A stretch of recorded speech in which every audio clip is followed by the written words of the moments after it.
questions now, yeah? General questions, yeah. Yeah. Over to you for questions. Paula? Did either of you see, I was fortunate enough to see Communards, and I've seen Jimmy play. I never saw Bronski Beat, Oh. and I hate that I never saw them. Did either of you see them live? No, I was too young, really. I mean, I would have been, they were around sort of 83 to 85, so no, and I don't think coming to Dorset was probably among their, lists of places to come to. But no, I've seen stuff on TV. I'm trying to excavate as much as I can in terms of live recordings and what have you, and the appearances that they made on TV were pretty much the same as how they played live, because it was basically a 4-track cassette and then Jimmy and Larry and Steve playing either one chords and one the top line. So what you'll hear and see on the BBC recordings, for example, would be how they sounded live.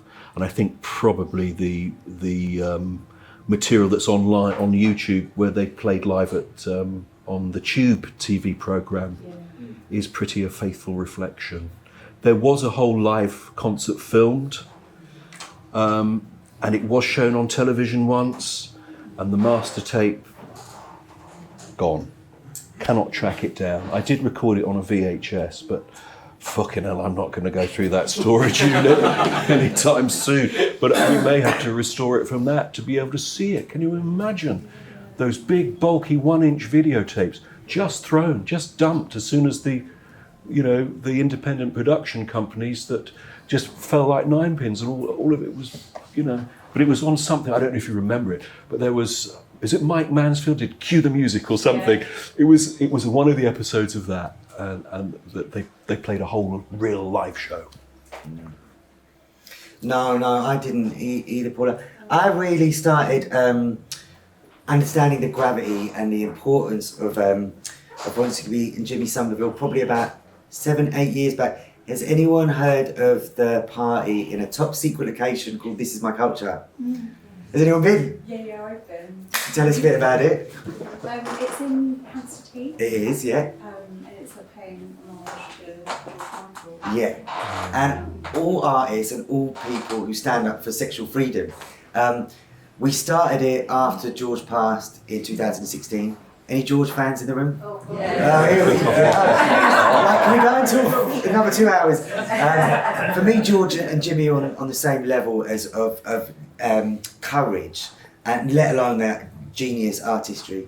And we started the party because George said to the paparazzi when he was being chased into the bushes, he was like, "Fuck off, this is my culture." And that's why we call the party This Is My Culture Party. And it's every year the police turn up, and they don't really quite know what to do, because obviously because of the outside video, the legendary outside video where he turns the toilet into a disco, we've got people dressed up in fake police outfits fucking in the bushes. It is illegal to impersonate a copper, but we're clearly not, because we're wearing like PVC coppers outfits. And it's illegal. It's not illegal to cruise unless someone's offended, but we're all there for the same reason, so no one's offended. So the police turn up, they're like, "Shit, we want to arrest people. We don't really know what to do because we're not doing anything wrong." And every year we play Small Town Boy, or the DJs do, and so many other Bronski Beat hits, and everyone goes wild. And that's when I was like, "Who is this? What's going on?" And for me, the legendariness of George Michael, of Jimmy, of all other artists who are unapologetically like defiant, courageous, outspoken, sassy. So the party, This Is My Culture 9, it's been 9 years now, is this June the 14th. We always say the top secret location, but it's at the factory. Everyone's welcome. The theme this year is Somebody to Love. Every year we have a political theme and a song theme. And actually, we have speakers at the beginning, and Jonathan spoken, and from Lesbian and Gay Support the Miners. We had people from LGBT Switchboard who spoke. It was their 50th anniversary last year, also speaking about Jimmy and Mark Ashton. So Jimmy comes up a lot during the This Is My Culture parties. Yeah. Can I ask what Jimmy's up to now? Because I haven't really heard. I don't know about music. He's kind of retired, really, Yeah. but lives a quiet life on the south coast, and true to his socialist convictions, is a regular volunteer feeding the homeless, and that's kind of like, from my understanding, is the abiding passion of his life now. But I think, like many artists, my feeling is that you get to a stage where you get to know yourself, and the past is slightly triggering, and you want to get on with the business of being yourself, and to keep being reminded of who you were, even though he's a hero. That's not top of his day-to-day concerns. So he's very much retired. He's aware of all the reissue work that's going on, One Removed, through Gunter, his manager, who's very intuitive about what Jimmy will find palatable or otherwise. But he's just very, very, I say it, and I'm not talking about Jimmy, but I deal with a lot of people who were famous. And it can happen that the personality gets split. And you either deal with it by being a complete diva and everybody shit on your shoe, or you deal with it by having imposter syndrome and filling the gap with booze, drugs, sex, or whatever. Both are destructive, right? And fame I wouldn't wish upon anybody. Jimmy had, to my mind, was savvy enough to get out of that, And it is a long time ago, and I think he's probably content with the cultural impact that he's had, way above, the year and a half that Bronski were together, So he's alive and well and thriving, but in a different paradigm, I'd say. Thanks. Can I say how good the box set was? The Oh, reissue? thank you so much. And I particularly like the Capital Radio sessions. I think Yes. the really early ones were. Well, that was the joy. That's the joy of being a tape archivist and seeing something. Think, could that be the Capital Radio session? Because famously, Capital Radio now, run by whatever global media, huge multinational thing, no tape library. So Colin Bell, to give him his due, was very forward-thinking to ask for a quarter-inch reel-to-reel tape of that session, and we unearthed it. And we're lucky because there's so many other bands, that played on Capitol. There's nothing. We're reliant if a fan happened to record it onto a compact cassette. But we had a proper studio quality dub of that, and it cleaned up beautifully. So it was a real thrill to be able to find that. And I think the other thrill was April 1984. So, okay, the signing to London was in the offing. But before Mike Thorne got involved, we found a tape that had 4 studio recordings, not demos, studio recordings of early versions done at the Point Studios. And they're all on that as well. And that was another first we were able to unearth, because the master tapes do tell a story. If you look at them, the dates, who the engineer was, who the producer was, a lot of them are actually undated, untitled, but you take a punt and work things out. And luckily London Records are ever so helpful when I say, look, can we spend £150 making a dub of this? It may not be anything, but actually every tape that we committed to dubbing had something really interesting on it. We were so lucky,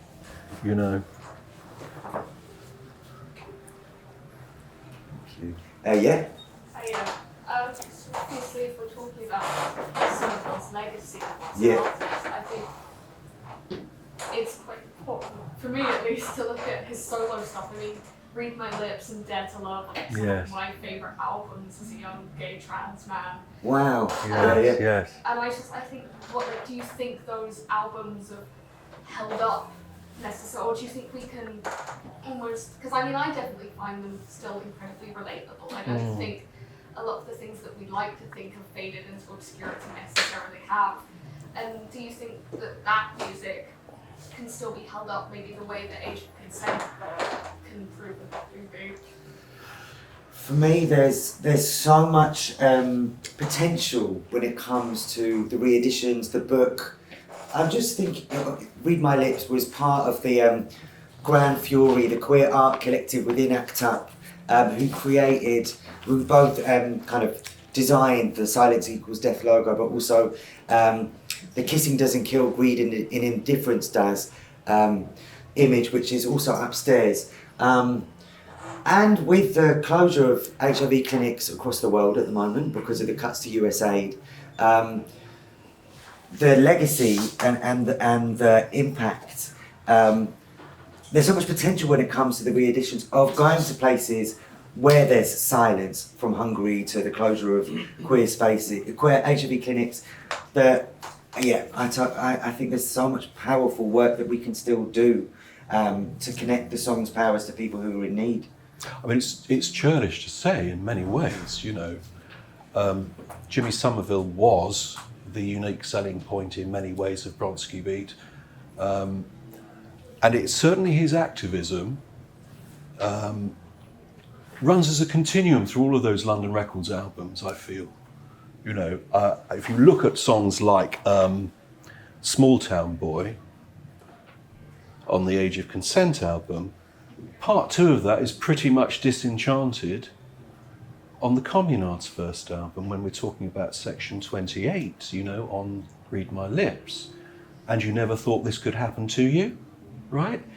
When we talk about the injustice that happens in Why, that's revisited in Forbidden Love on the Communards album, and it's very much what the title track of Dare to Love is predicated on. So he's remained constant in his socialist beliefs, his activism, and I would challenge anybody to find that there's any difference of opinion in it. It's all drawing from the same well of injustice. It just so happens that pop comes in and out of fashion. You know, I think London Records did have a problem at the end of his tenure with them, with Dare to Love, about how do you market a middle-aged gay man? Because there's an emotional pull, isn't there, when a young gay boy or girl is trying to find themselves. That's the adventure of a lifetime. That's the age of consent. As you get older, it's less emotional and it becomes more workaday, more of an everyday experience. But his campaigning on all of those issues is still there in all of those albums, you know. I mean, we were saying, weren't we, in the Read My Lips promo, he was wearing the Silence is Death t-shirt. Yeah. You know, in the notes he's talking about ACT UP. Yeah. And some of the songs are really thematically linked to it all. Yeah, I mean, literally, on this day 30 years back, finished the tour, the ACT UP tour at Heaven, Yeah. He was real about it. Makes me think of, I wrote this blog about, he's in, Ollie Alexander, who's in It's a Sin, which I thought It's a Sin was phenomenal in many ways, but I was really disappointed in him as an artist, as a queer artist, during Eurovision. Oh, yes. Because he refused to, was it speak out in support of Palestine? Because he was worried about his career. I'm like, you're seriously thinking about your career when this is what's going on? And for me, again, like, I don't know, because I wasn't around at the time. I was born in 1983. But with Jimmy's, was there, because clearly now, being honest and true to himself and having so much integrity, he's timeless, right? But at the time, was there threats to his career for speaking out? I don't know. But he broke up the band, didn't he? I mean, presumably that's the reason why Bronski Beat initially broke up, because of his activism, because the other two didn't want to. Yeah, they weren't that bothered. Yeah. So two of them went, as we were saying about the nature of stardom, two of them went that way. They became full of what we call the hubris syndrome, and they agreed to do the Pits and Perverts concert because it was another audience. But what they weren't going to do was go on the GLC, on the CND marches with Jimmy, and he wanted time out to do all of those things. In fact, it's very interesting, doing the research for the book, that when Jimmy decided to leave the band, Larry was flippant enough to say, we'll get another singer. And another thing he said, which was very telling, and I was kind of fucking shocked, to be honest, was that I think we've said all we need to say about gay rights on our first album. We're going to spring in another direction. And actually they fucking didn't, because if you listen to Truth Dare, Double Dare, the two singles are really about gay sex. Hit That Perfect Boot Boy and Come On, Release Me, or whatever. You know, and there's the song Punishment for Love, which is about how the mum and dad are a jailer until he's 21. So that's an age of consent thing, isn't it? There's Dr. John, or whatever it is, going on about, you know, saying, well, there's not a cure for it at the moment, you know, and all of that. So it was totally, but it was a pastiche, because the real driving force and the person that really had the passion was Jimmy, and he was the driving force behind the lyrics of The Age of Consent, and that couldn't be replicated by the pastiche. But I think, you know, they didn't want to go in that direction. Their statement of intent was to do other kinds of electronic pop music, but they came back to that because they realised that was their audience. They weren't as sharp or committed. I think it was pastiche. Great sounding albums, but didn't feel as though John ever really had the passion. And he certainly didn't have that, you know, angelic voice coming from a cherubic flame head little thing that Jimmy was. Thank you. Yeah. I just want to say, it's interesting to know what Jimmy Somerville is up to now, actually, because I've just seen him perform a few times. I didn't really know him. I know people who did know him, but you know, that's about as far as I get. You know, but he was very down to earth. He was in the old days with the London Lesbian and Gay Centre. People remember that, and the First Out Cafe and all those places. Yeah, he was often in those, you know, hanging out, just being like an ordinary kind of person. Yes. He didn't get in his Rolls Royce and drive to a big pile out in Hertfordshire or something. He just lived like an ordinary person. Money meant nothing to him. That's why he threw the chance to support Madonna on her Like a Virgin tour in America in the beginning of '85. Money meant nothing to him, and it didn't. I mean, even Connie Gianaris, one of his best friends that he lived with on and off all through that period, was saying that, oh fuck, I've got to go and do something in Cannes, you know. And he left like £1,000 on the kitchen table to make sure that they weren't hungry. Money had no value to him, you know.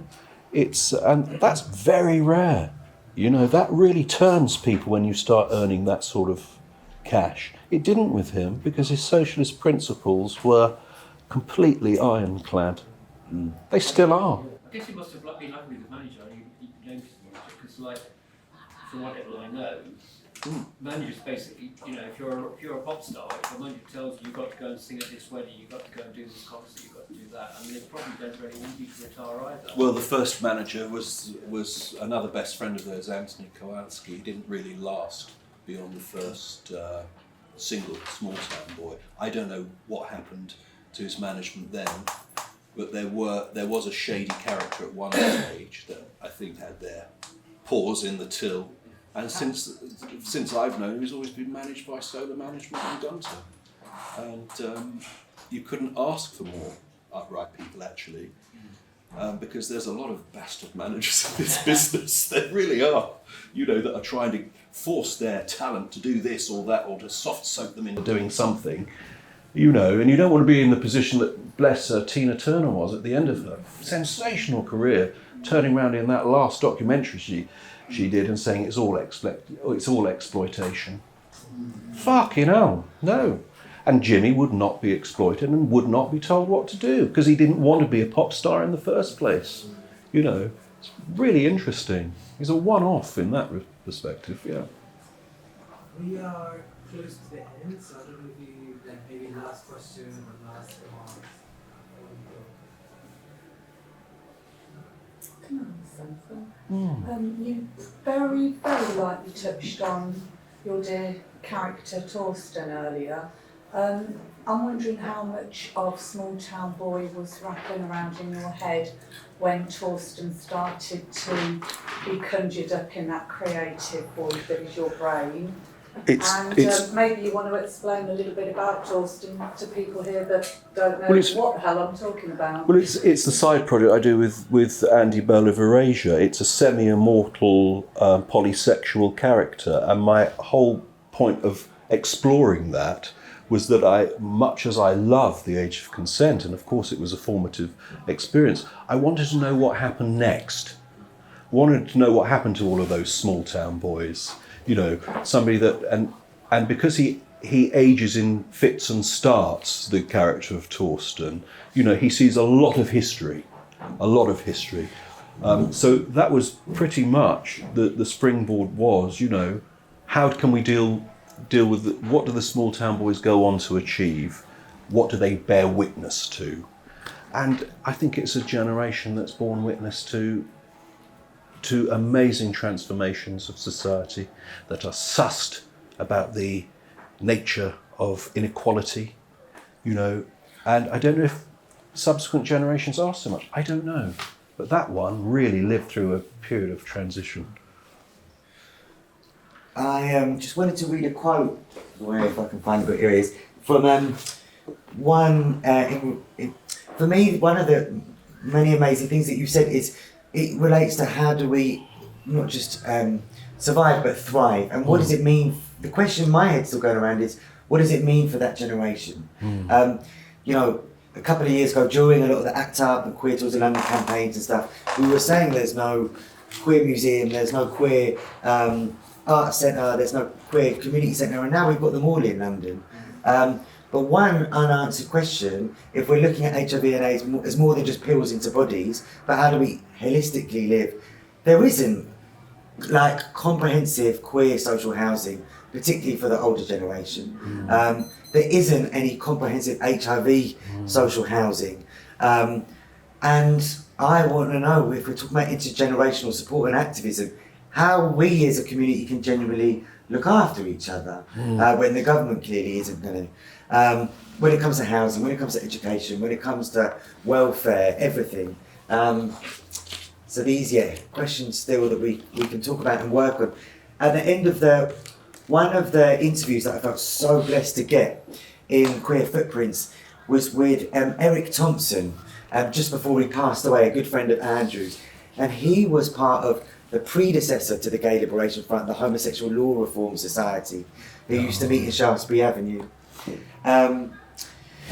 Passed away in 2022. And this is what he said to me. Remember that we're in the middle of an unfinished revolution. That in the early 1930s, Berlin was the gay capital of Europe, and look what happened by the end of the 1930s. What is required for a healthier, happier 21st century is nothing less than a sexual revolution, which obviously Jimmy knew too well. The journey to liberation isn't as smooth as we want. We have to keep active. I am glad that history is being remembered, which is why this conversation is so important. It is very important. People should know their history for the pathways ahead. So yeah, that was from Eric Thompson. Oh, beautiful. That's it then, yeah? Thank you all for coming. You know, I'm around for a bit if you've got any questions or thoughts, but I must go for a piss.